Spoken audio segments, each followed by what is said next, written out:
Hey guys, David the Fishing Pastor here, and in today's video I want to talk to you about one of my favorite ways of fishing, and that's crankbait fishing.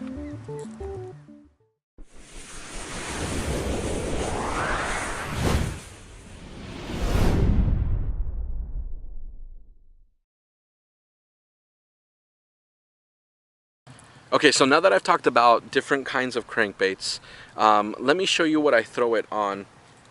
I actually have a square bill crankbait tied on right now. This is a Chartreuse Blackback KVD 1.5 square bill, and I'm using this color because this water is pretty dirty, kind of that chocolate milk-ish color.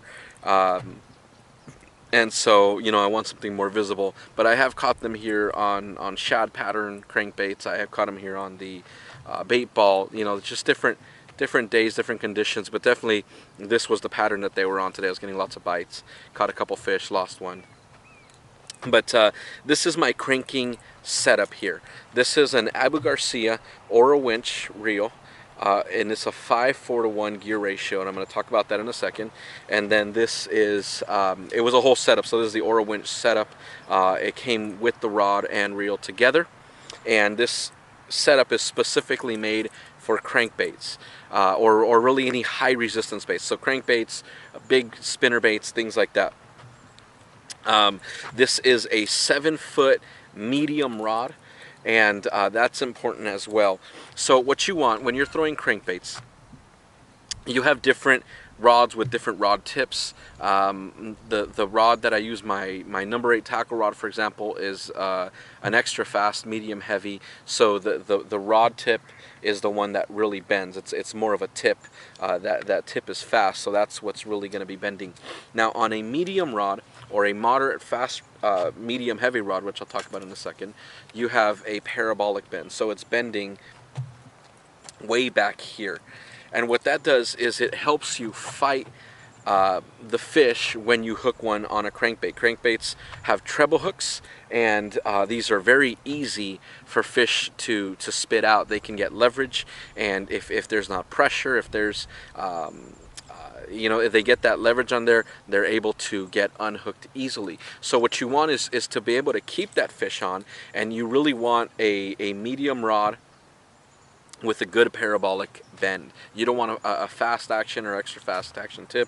You want a moderate fast where it's going to be bending near the middle, and so it's gonna really keep that bend in there. It's going to keep pressure on the fish so they're not spitting those hooks. And so this works perfectly. I mean, you still obviously lose fish. I lost one today. It was completely my fault. I actually had hooked the fish, but I was trying to keep pressure and turn on my camera at the same time, and he got he gained on me a little bit. I wasn't able to reel in, and he came off. But definitely that rod is what's going to help you fight that fish and ultimately get it in, so that you can land it. So a medium rod definitely for crankbaits, for square bills, for mid diving, you know, even deep diving. Definitely that medium rod is so important and vital to be able to fight those fish and land them. Now the reel is a little bit different story.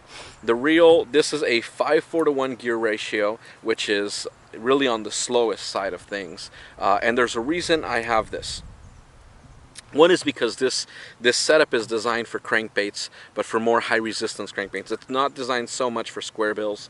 The reel isn't as, at least. Square bills, you want to be covering a lot of water, so you can use a 6:4 to 1, even a 7 gear ratio, you know, reel, and you can cover more water. You're just hitting the banks, you're fishing shallow, but it's designed more for those deep diving, those mid divings, the ones where you're really, it has a lot of torque. You know, what happens is when you throw a crankbait and it's going deep, there's a lot of resistance on that, and so this really helps because it has that power to be able to bring them in, but it's not fast. And the downside to that is when I do hook a fish, if the fish takes off on me, I have to reel very fast to catch up to it, and that's kind of the downside to it. The upside to it is, again, it helps out with those high resistance baits. The upside to it for me with a square bill crankbait is it forces me to slow down. And a lot of times what happens is on the square bills or really on any crankbaits, you get hung up because you're moving really fast and you end up kind of hooking into something, whatever the cover is, a rock or whatever it is. And so what it forces me to do, which I'd recommend if you're getting hung up a lot, is slowing down. And you don't need a slow reel. You can slow down on your own with a 6/4-1, 7/1-1, whatever you have. But it definitely does help me to slow down. And so what happens is when I hit something, or when I feel the crankbait hit something, I can slow way down, or I can even stop and allow that crankbait to kind of float up and then bring it back, continue reeling so that it continues moving. Now if I'm fishing it on a 7/1-1 and I'm just burning it back, or I'm even bringing it back on a steady retrieve, it's still faster, and it's going to be easier to snag something, to hook something, and then ultimately to break off because you're completely snagged. So a 5/4-1 reel, definitely good, again, for high resistance. It's not necessarily for square bills, but I'm really glad that it is a 5/4-1, because of it I get hung up a lot less. I feel things, I can stop. I'm already going kind of slow. The only downside is if I do hook a fish, I'm really trying to catch up to it, but it's not impossible. It just makes you kind of work a little bit, but hey, fishing itself is already some work. So medium rod, good parabolic bend on there is going to help you fight the fish, and a good reel. Again, if you're deep diving, mid diving, anything like that, definitely a 5/4-1. Slow it down, get really that torque in there, get that power going. That Berkley Wild Thing crankbait that I have, it's an 8.5, Dives 8.5, is actually designed to be fished on this setup pretty much. You know, it works great with the slow retrieve. That it has some crazy actions. It's really erratic, and so sometimes that helps a lot with the action on it as well. That slow retrieve causes it to really get its movement down. So you know, it's pretty awesome. I tend to go really fast, and I notice that when I slow down a little bit usually is when I'll actually hook a fish. Okay, so I've talked about the different kinds of crankbaits. I've talked about the rod and the reel. Now let me just quickly talk about the type of line. You can use what you want, but I'm going to highly recommend fluorocarbon line. You know, I know there's copolymer, I know there's monofilament. I am not a fan of monofilament line. The only application I use monofilament line for is topwater, some topwater lures, and that's really it.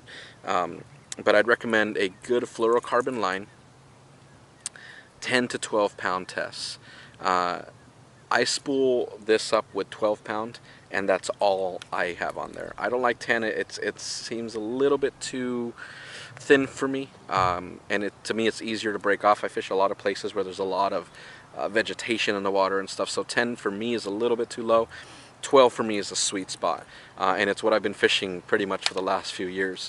Tried different companies, Berkley, Suffix, Seaguar. Those are really the three that I've tried. There's some that I like right now. I have Seaguar 12 pound Invisex on here, but I've tried Red Label, I've tried Abrazex, just different kinds of line on here. I love 12 pound fluorocarbon line. That's really my go-to. That's all I have on this setup, and that's all I get. It gets it down. If you're using 14, 15, 17, 20 pound fluorocarbon, it's too heavy and you're not getting down to the maximum depth that your crankbait can get to. So 10, 12 pound is kind of the sweet spot there. Now again, if you're fishing really heavy stuff, you can upgrade 14, 15, 17, whatever, but again, it's not going to get it down to its maximum depth. You can use mono, like I said, but mono floats, so again, it might keep it from reaching its maximum depth. Fluorocarbon is clear. It has a little bit of stretch to it. It's low stretch, but it does have a little bit of stretch to it, as opposed to braided line. Again, braided line has no stretch on it, and you don't want that. It's tough to fight a fish on a crankbait with treble hooks when you have no stretch in your line. So that definitely helps. It's kind of the sweet spot, at least from what I've seen in my experience and from what I've seen with everybody, with a lot of other people. Some people do use mono, that's fine, or copolymer or whatever. I love fluorocarbon line, and 12 pound is really my my sweet spot. So you can use again what you want, depending on your situation, but that's just what works for me. And you know, hardly break off when I do. Again, it's just a tough situation, but definitely recommend 12 pound fluorocarbon, 10 to 12 pound fluorocarbon line, straight, not as a leader, just straight fluorocarbon on here. So this is my other setup. This is a Manly Rods Gold Series rod. This is a 6'9" to 7'3" medium heavy rod. I say 6'9" to 7'3" because the butt on this is adjustable. So it's 6'9", 7'3". I usually have it at about 7 feet, 7'1". I have an Abu Garcia Silvermax reel. There's a 6'4" reel, so it's kind of that middle there. And I have this actually spooled up with braided line. This is actually a cranking rod. It is a medium heavy, moderate fast rod. So again, it has that good parabolic bend to it, but it has more backbone to it because it's a medium heavy rod as opposed to the medium rod that I was talking about earlier. And this is kind of my all-around rod and reel. If I can only take one rod and reel with me somewhere, this is the one I'm going to take, just because it's a mid-speed reel and a good solid rod, but it still has the good parabolic bend. This is the rod that I actually throw lipless crankbaits on, and usually I'll just tie a leader onto here, 14-15 pound fluorocarbon. Unless I'm fishing really heavy stuff, then I might actually throw it even on braided line. And I know I just talked about the no stretch thing, but I want to be able to rip it out of stuff if that's the case. And so again, the rod does help with that. The line has no stretch, but the rod does help fight it. Again, it's just not something that I recommend for regular crankbaits at all. But I do fish spinner baits on here. I fish chatterbaits. I fish buzz baits. I fish again, lipless crankbaits. I even fish some topwater like buzz baits and like this whopper plopper that I have on here. So this is kind of my all-around rod, but definitely this is what I use. I like a little bit more backbone on my lipless crankbaits. Lipless crankbaits are a little bit heavier generally than a regular square bill or round bill crankbait, and so I'm bombing casts. I'm getting really long casts out there, and again, using braided line helps you get the hook set even from far out, and I can really feel everything. So definitely I change it up a little bit for my lipless, but you can still throw them on a regular cranking setup. I just choose not to. I like a little bit more backbone.